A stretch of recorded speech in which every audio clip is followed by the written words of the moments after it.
Muchas gracias, diputado. Tiene el uso de la palabra hasta por 5 minutos la diputada Elizabeth Pérez Valdés, del Grupo Parlamentario de la Revolución Democrática. Adelante, diputado.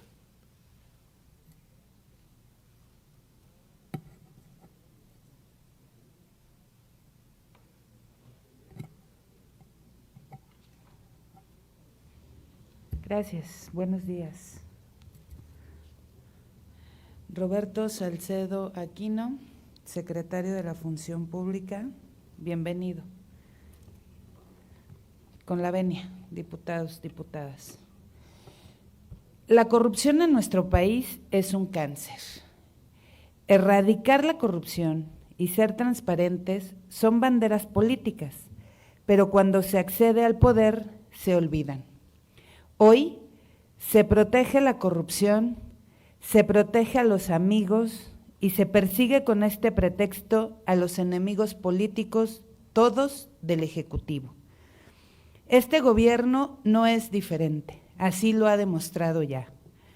En una sola semana hemos visto a Emilio Lozoya, protagonista del caso Odebrecht en nuestro país, cenando en un lujoso restaurante y lleno de impunidad. Muy bien el señor sentado en una cena toda lujosa, llena de impunidad. También hemos visto nuevamente a toda la familia Bartlett, pero en lo particular a la pareja sentimental de Manuel Bartlett, inmiscuida ahora en un nuevo escándalo llamado los Pandora Papers. Eso es lo que tenemos en este gobierno. Nos queda claro que la lucha del Ejecutivo en contra de la corrupción no solo es discrecional, sino que perjudica la vida diaria de todas y todos los mexicanos, al distraer recursos que son propiedad de toda la nación y sobre todo de aquellos que pagamos impuestos. Con arrogancia hemos visto a Ana Gabriela Guevara desfondando a la CONADE, a su predecesora, Irmeréndira Sandoval, tratando de justificar sus múltiples propiedades y a los hermanos presidenciales recibiendo fajos y mares de dinero en efectivo. A pesar de eso, la corrupción constituye un elemento diario del discurso presidencial.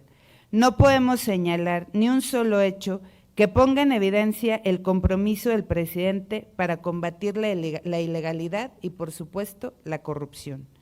Desde el inicio de este gobierno, el Estado de Derecho se ha vulnerado, la aplicación de la ley se ha puesto a consulta, la información privilegiada se entrega a los amigos del Ejecutivo y se estigmatiza y denuestra a los adversarios desde el púlpito presidencial. La autoridad aplica la ley a conveniencia.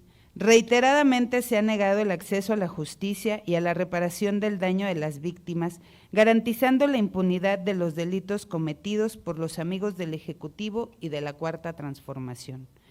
De nada sirve la prisión preventiva oficiosa que tanto pregona el presidente y que violenta el debido proceso y los derechos humanos, si todos los grandes corruptos de este gobierno son protegidos por el régimen y sus actos siguen lesionando al erario público y al pueblo de México. En el índice de percepción de la corrupción del 2020, la Organización de la Transparencia Internacional señaló que México mejoró 2 puntos su calificación respecto al 2019, pasando del 29 a 31 puntos.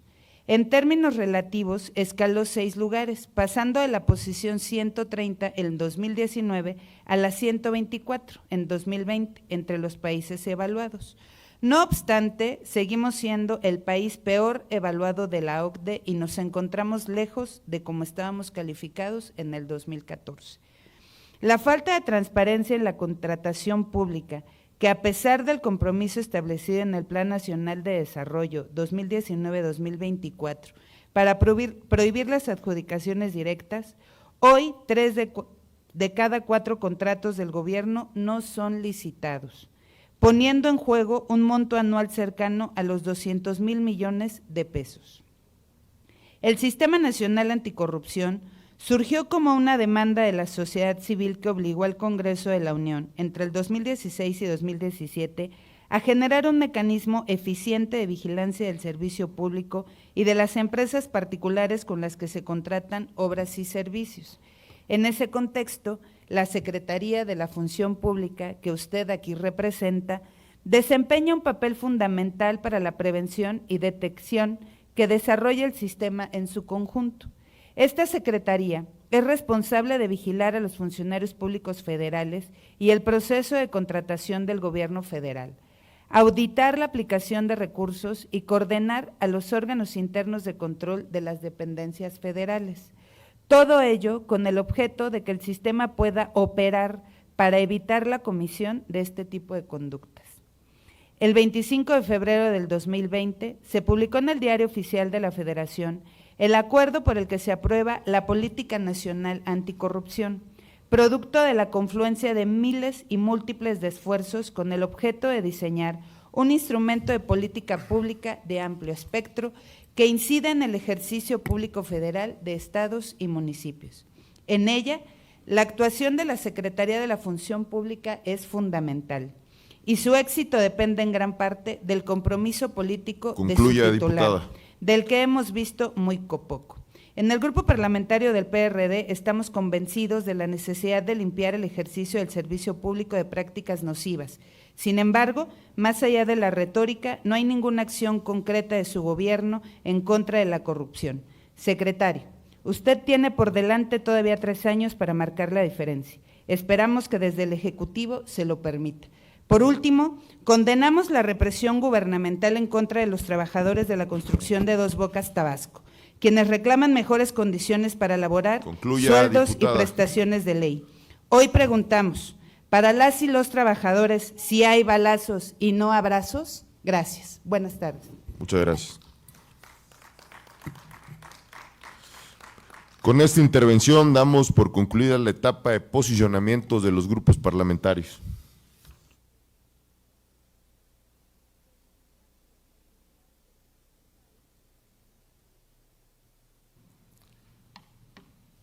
Vamos a dar paso a continuación a 2 rondas en donde tendremos pregunta, respuesta y réplica. La pregunta es hasta por 3 minutos, la respuesta del funcionario hasta por 5 y la réplica por 3 minutos. Esto se hará de manera creciente en el tamaño de los grupos parlamentarios. Tiene uso de la palabra hasta por 3 minutos el diputado Marcelino Castañeda Navarrete del grupo del Partido de la Revolución Democrática. ¿Hay un cambio? Si nos avisa. Si nos, no sé. Entonces era Elizabeth Pérez Valdés. Sí. Gracias por la precisión.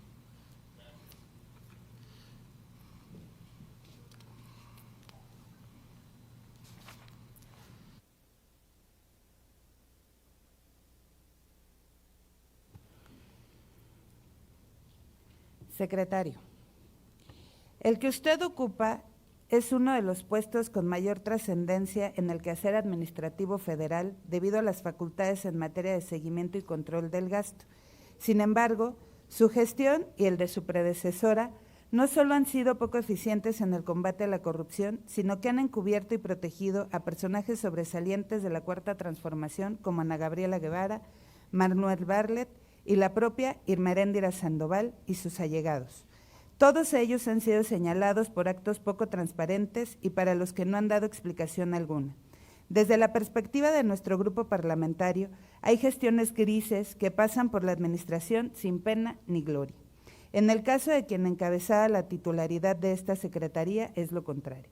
Sirvió para contribuir a sus secuaces con la encomienda de construir una cortina de humo que oculte la arrogante desfachatez con la que la Cuarta Transformación le roba a la nación. En el caso de la Comisión Nacional de Cultura Física y Deporte, desgraciadamente hemos visto un fraude tras otro, un desvío tras otro.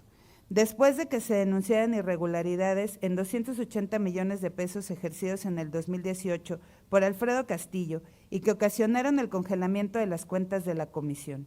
Después nos enteramos de un nuevo daño patrimonial al fideicomiso Fodepar por 106 millones de pesos que, sumados a los 50.8 millones señalados en el primer semestre de 2019, arrojarían casi 150 millones de pesos malversados en la gestión de la señora Guevara. Adicionalmente, si bien los funcionarios a quienes se les atribuyen estos manejos fueron destituidos, no ha habido información pública que nos permita decir que se ha ejercido acción penal, por lo cual estos actos siguen en la impunidad. Por lo anterior le pregunto, ¿cuáles fueron las acciones preventivas y de seguimiento que se han implementado en la CONADE para evitar la malversación de estos fondos? ¿Cuántas de las denuncias que se han presentado ante la FGR con estos hechos y cuál ha sido su resultado? ¿Cuántas personas han sido detenidas por estos hechos? ¿Cuántas personas se encuentran bajo prisión preventiva oficiosa y cuántas se encuentran bajo proceso? Obvio es decir que estos hechos van en detrimento del deporte de alto rendimiento del que tanto pregonan sentirse orgullosos. Nosotros sí reconocemos a las y los deportistas, pero también sabemos que les falta más. Adicionalmente, secretario, quisiera preguntar cuáles han sido las acciones que, en el marco del Sistema Nacional Anticorrupción, ha desarrollado para iniciar con la lucha en contra de la corrupción en nuestro país. Es cuanto. Muchas gracias. Señor secretario.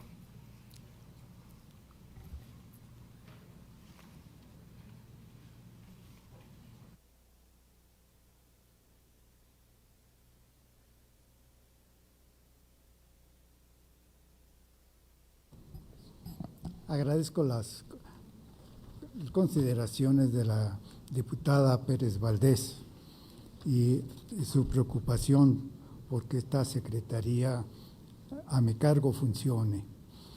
Y le comento que estamos muy atentos a lo que sucede en la CONADE y tenemos varias denuncias en la Fiscalía, en el Tribunal de Justicia Administrativa y también en nuestro órgano interno de control en la CONADE. ¿No? Tenemos una denuncia penal ante la Fiscalía Especializada de varios funcionarios de la CONADE por enriquecimiento ilícito y, por supuesto, y aquí aprovecho también para comentar el asunto que nos decía la diputada del Partido Acción Nacional sobre Gerardo Laviaga. Las decisiones se toman de manera conjunta, es un grupo colegiado y el voto era un voto de 5 y él votó porque el sigilo procesal, ¿sí?, lo exigía. Esta es la razón. No se pueden dar información de lo que está en las investigaciones en proceso. Esa es la explicación correspondiente a esto. Y era estar dentro del Estado de Derecho. Y tenemos también varias carpetas integrando varios ilícitos en esto, y por el sigilo procesal no le podría decir, pero puede estar usted segura de que estamos actuando en esto. Además, tenemos, por supuesto, en la CONADE, viendo la entrega indebida de apoyos económicos a entrenadores, deportistas y otros sujetos que no eran por más de 77 millones de pesos. También tenemos de faltas no graves, derivaron 14 sanciones, destacando la destitución, inhabilitación por 6 meses del subdirector de calidad, así como del director de alto rendimiento, una suspensión de 6 meses.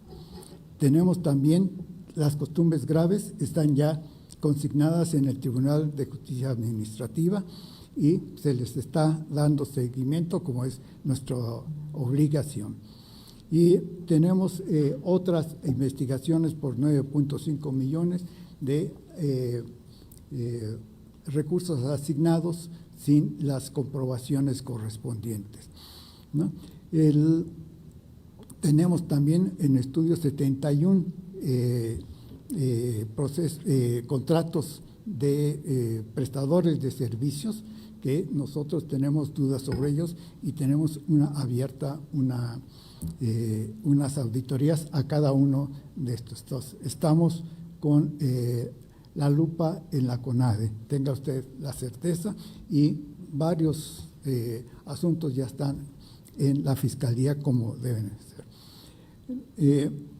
Respecto del Sistema Nacional Anticorrupción, que yo creo que ese será un tema recurrente el día de hoy, puedo decirle que son 7 y la responsabilidad son de 7. Yo tengo un 7º de responsabilidad y creo que se puede potenciar esa responsabilidad para que también los otros 6 séptimos puedan trabajar. La primera cuestión que se realizó fue sacar adelante la Política Nacional Anticorrupción, que era el primer compromiso conceptual de qué se iba a hacer. Y esta ya se publicó y ahora lo que necesitamos es implementarla. En donde tenemos un trabajo muy concreto, tenemos un trabajo muy concreto en el Sistema Nacional de Fiscalización. Un servidor con los 32 contralores estatales, que es el control interno, y la Auditoría Superior de la Federación con los auditores superiores de los estados. Creo que ahí tenemos un trabajo muy concreto por hacer para integrar realmente el sistema nacional de fiscalización. Gracias, secretario. Corresponde la réplica a la misma legisladora, por favor.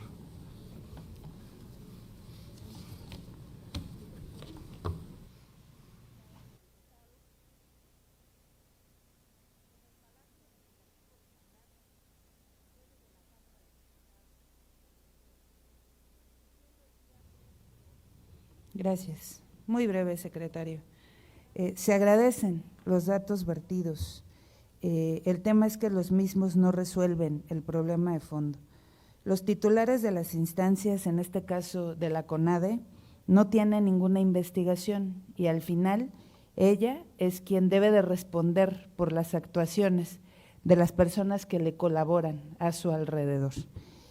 Lo que sí es que esperamos y le reiteramos que desde nuestro grupo parlamentario realmente estamos convencidos de la necesidad de limpiar el ejercicio público de las faltas y de las prácticas nocivas.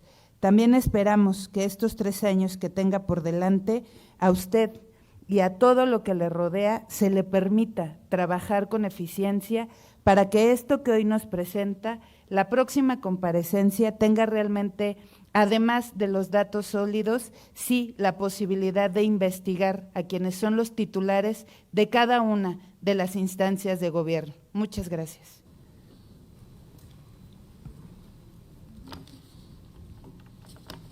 Gracias, diputada. Corresponde ahora el turno.